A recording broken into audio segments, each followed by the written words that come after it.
The great yellow sun is reflecting in your deep blue eyes. The day has begun. You spin around, you spin around. Hello all, welcome back to my channel cuties diary. So నా previous vlog New York vlog upload చేశాను కదా. So న్యూయార్క్లో day 1 అలా మా mummy బర్త్డేతో అయిపోయిందనమాట. So day 1 వచ్చేసి మేము times square, night view ఇవన్నీ చూసుకున్నాము. అండ్ మా మమ్మీ బర్త్డే సర్ప్రైజ్ వీడియోకి అయితే చాలా మంచి రెస్పాన్స్ వచ్చింది. చాలామంది మెసేజెస్ చేశారు అండ్ వీడియో కూడా చాలా బాగుంది అని చెప్పి రెస్పాన్స్ ఇచ్చారు. సో అందరికీ చాలా చాలా చాలా థ్యాంక్స్.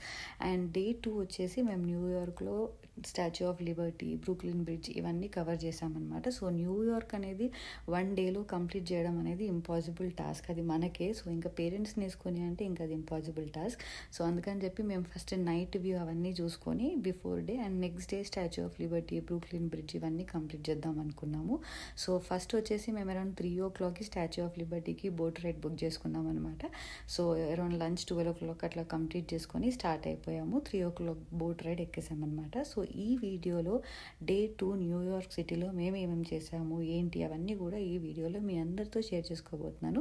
సో ఈ వీడియోనైతే లాస్ట్ వరకు మిస్ కాకుండా చూడండి. అండ్ ఒకవేళ నా ఛానల్ని ఫస్ట్ టైం చూస్తున్న వాళ్ళైతే కనుక సబ్స్క్రైబ్ చేసుకోవడం మర్చిపోద్దు. Please subscribe to cuties diary.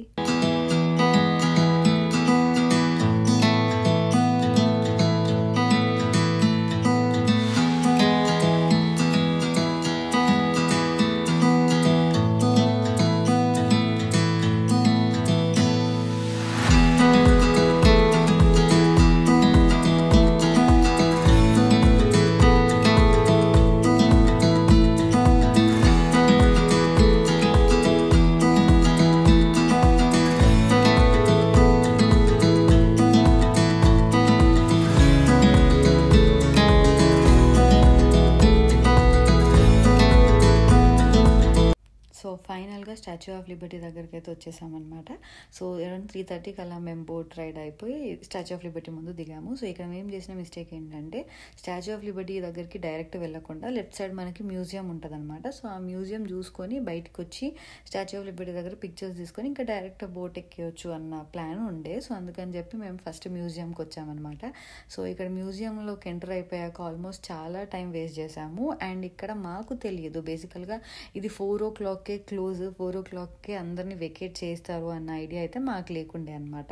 So అక్కడ ఎవరు కూడా మాకు చెప్పలేదు. సో ఇక్కడ మేము ఆల్మోస్ట్ చాలా టైం వేస్ట్ చేసి ఇంకా బయటకు వచ్చి స్టాచ్యూ ఆఫ్ లిబర్టీ దగ్గరికి వచ్చిన తర్వాత ఇట్స్ క్లోజింగ్ టైం అని చెప్పి మమ్మల్ని చాలా ఫాస్ట్గా వెళ్ళిపోవాలి, you have to vacate this place అని చెప్పి మమ్మల్ని బోట్ ఎక్కించారనమాట. సో అక్కడ దానివల్ల మేము ఎక్కువ వీడియోస్ కూడా నేను తీయలేకపోయా స్టాచ్యూ ఆఫ్ లిబర్టీ ముందు. బట్ మమ్మీ వాళ్ళకి, అత్తయ్య వాళ్ళకి యూఎస్ అంటేనే స్పెషల్ స్టాచ్యూ ఆఫ్ లిబర్టీ కాబట్టి సో వాళ్ళనైతే పిక్చర్స్ తీయగలిగాము. అది కూడా మొబైల్లో మాత్రమే, ఎక్కువ టైం కూడా లేకుండే మాకు. అసలు అక్కడ ఒక్క సెకండ్ కూడా వెయిట్ చేయట్లేదు వాళ్ళు. సో పిక్చర్స్ తీసుకుంటామంటే కూడా సో ఫాస్ట్గా వెకేట్ చేయాలి అంటుంటే ఇంకా మేము వాళ్ళని పిక్చర్స్ తీసామంటే నేను వీడియో కూడా రికార్డ్ ఏం చేయలేదు స్టాచ్యూ ఆఫ్ లిబర్టీ ముందు. సో అందుకే ఆ మ్యూజియంలో తిరిగినంత వీడియోనే నేను మీకు ఇక్కడ వ్లాగ్లో చూపిస్తున్నా. అండ్ అక్కడ ఆ రోజు ఏమైందంటే చాలా విండి ఉండే అనమాట. మనకు చల్లగా ఉన్నా మనం జాకెట్స్ వేసుకొని అవన్నీ మెయింటైన్ చేయగలుగుతాం, కానీ విండ్ ఉంటే మాత్రం చల్లగా విండ్ ఉంటే అస్సలు ఉండలేము. సో ఆ రోజు అయితే అదే జరిగింది. చాలా గాలి అండ్ చాలా చల్లగా ఉండే. సో దానివల్ల ఇంకా అసలు మనకు బయట నిల్చోడానికి కూడా మాకు ఎక్కువ స్కోప్ అనిపించలేదు. అండ్ వాటర్ దగ్గర కాబట్టి ఇంకా చాలా ఫ్రీజ్ అయిపోయి ఉండే అనమాట. చాలా ఫ్రీజ్ అనిపించింది మాకు.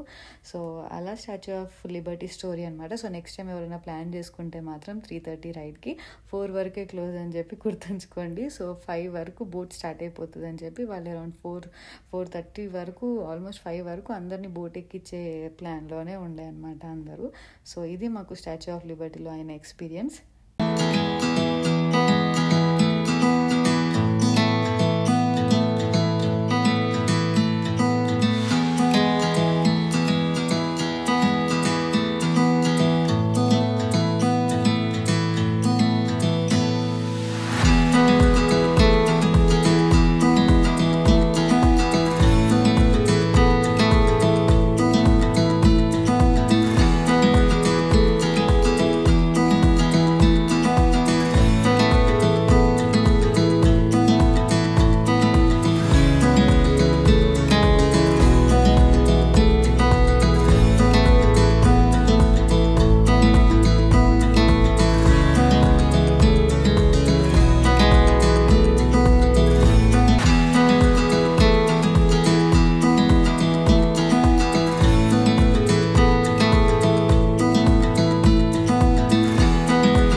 చేసామన్నమాట. సో ఆ రోజు చాలా విండ్ ఉండే, అసలు అంత గాలి, అంత చలి. అసలు దానికి తోడు మేము వెళ్ళింది ఇంకా వాటర్ ప్లేస్ అయ్యేసరికి అసలు అది కరెక్ట్ టైం కాదు. బట్ స్టిల్ పేరెంట్స్ ఇంకా వెళ్ళిపోతారు, సో వచ్చినందుకు వాళ్ళు చూడాలి కదా అని చెప్పి. సో అప్పుడప్పుడే యాక్చువల్గా సమ్మర్ స్టార్ట్ అయిపోతుంది, అంత చల్లగా కూడా లేదు. కాకపోతే ఏంటంటే గాలి ఉండే, సో ఆ గాలి వల్ల ఏంటంటే టూ మచ్ చలిలాగా అనిపించడము, టూ మచ్ చల్లగా ఉండడము, ఆ గాలి చల్ల గాలి రావడం వల్ల ఇంకా అసలు బేర్ చేయలేకపోయినాం అనమాట. సో అందుకే అందరం జాకెట్లు వేసుకొని ఉన్నాము తిరిగినంతసేపు కూడా.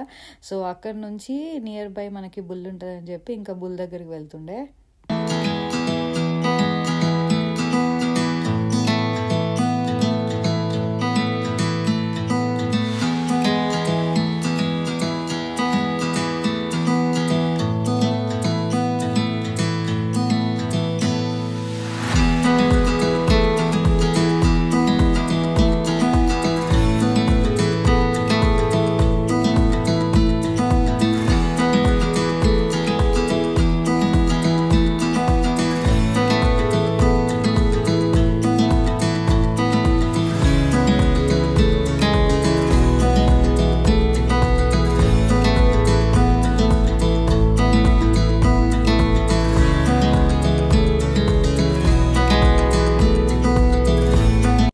సో ఫైనల్గా బుల్ దగ్గర కూడా పిక్చర్స్ అయితే తీసుకున్నాము. అసలు ఎంత పెద్ద లైన్ ఉండేనో పిక్చర్స్ తీసుకోవడం కోసం. సో ఇక్కడ వీళ్ళు ఏమని బిలీవ్ చేస్తారంటే దే ఫీల్ లక్ అనమాట. సో దాన్ని అలా ముట్టుకొని పిక్చర్స్ తీసుకుంటే, లైక్ పిక్చర్స్ అని కాదు, ఇఫ్ దాన్ని ముట్టుకుంటే లైక్ లక్ లాగా ఫీల్ అవుతారనమాట. సో అందుకోసం అని చెప్పి అంత లైన్లో వెయిట్ చేసి పిక్చర్స్ తీసుకుంటారు.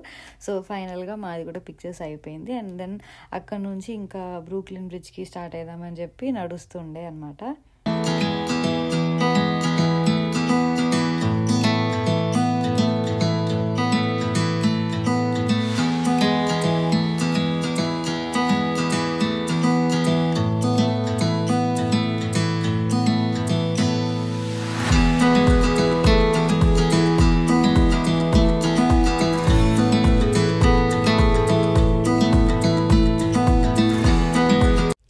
సో బుల్ దగ్గర నుంచి మనము బ్రూక్లిన్ బ్రిడ్జ్కి వెళ్ళే దారిలోనే మనకి వరల్డ్ ట్రేడ్ సెంటర్ కూడా కనిపిస్తుంది. సో ఇంకా అది కూడా కవర్ చేసుకోవచ్చు కదా అని చెప్పి ఇంకా మేము అదే వేలో నడుస్తుండే అనమాట. సో దారిలో మనకి ఈ మాల్ ఉంటుంది కదా, సో ఆ మాల్ని చూసి వీళ్ళు చాలా ఎగ్జైట్ అయినారు. ఇది సేమ్ షార్క్ లానే ఉంది అది ఇది అని చెప్పి. సో అలా కాసేపు వెళ్ళి లోపల ఎట్లా ఉంటుంది ఏంది అని చెప్పి జస్ట్ ఒక చూసుకున్నాం అంతే. సో కిందికి దిగి మాల్లో షాపింగ్ అంత టైం లేకుండే, బికాజ్ ఇప్పటికే ఆల్మోస్ట్ అయిపోయింది వాళ్ళ ఎనర్జీ. బట్ స్టిల్ ఇంకా చూడాలి చూడాలి అని ఎక్సైట్మెంట్తో నడుస్తున్నారు పాపం.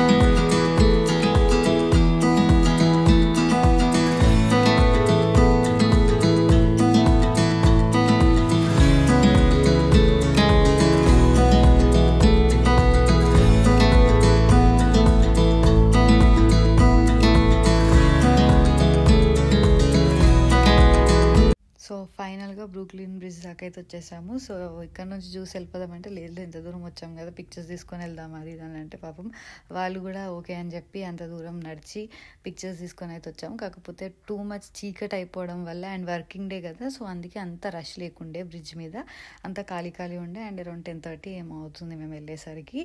సో ఇంకా అక్కడ దాకా వెళ్ళి కొన్ని పిక్చర్స్ తీసుకున్నాము. సో ఇక్కడ ఏంటంటే కొంచెం గాలి లేకపోయి ఉంటే బాగుండేది, చలి ఉన్నా ఓకే, కానీ ఆ గాలి ఉండడం వల్ల పాపం వాళ్ళు కూడా బేర్ చేయలేకపోయినారు ఆ గాలి వల్ల.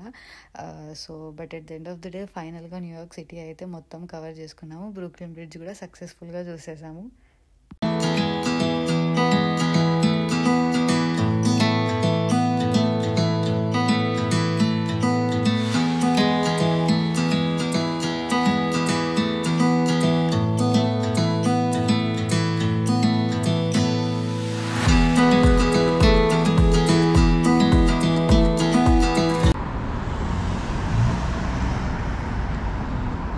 ఎట్లుంది న్యూయార్క్ అసలు చెప్తలేరు.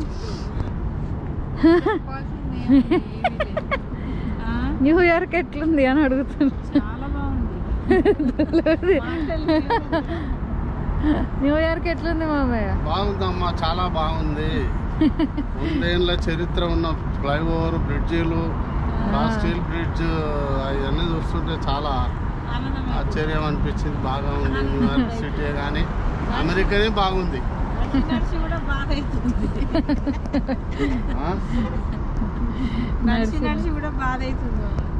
అవుతుంది లేండి. చాలా బాగుంది, ఇంకా మాటలు లేదు. కష్టమైన భరించాలి. అమెరికా అమెరికా అమెరికా అమెరికా అంటే అమెరికా ఎట్లుంది డాడీ అమెరికా? న్యూయార్క్ ఎట్లుంది? Super wonderful city. చలి మాత్రం సంపింది. చాలా అక్కడికన్నా తక్కువనే ఉంది. గాలి చల్లగా నీళ్లు కదా, గాలి సముద్రం ఉంది కాబట్టి పక్కన గాలికి ఇంకెక్కువ ఉంటుంది. చలో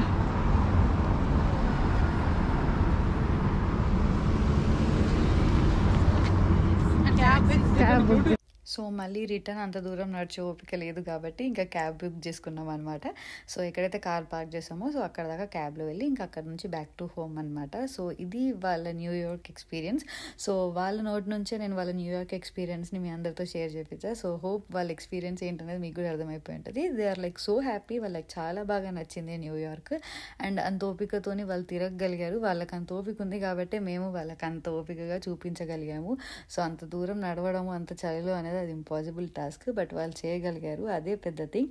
సో ఏదైతే ఏంటి ఫైనల్గా మా న్యూయార్క్ ట్రిప్ అయితే కంప్లీట్ అయిపోయింది. సో హోప్ మీ అందరు కూడా ఈ వ్లాగ్ నచ్చిందని అనుకుంటున్నాను. సో మీకు ఈ వ్లాగ్ నచ్చితే కనుక please like, share and subscribe to cuties diaries and also click on the bell icon so that నేను ఏ వీడియోస్ పెట్టినా మీకు అప్డేట్స్ అని నోటిఫికేషన్ ద్వారా వస్తూ ఉంటాయి. So see you till next vlogs. Until then bye bye, take care.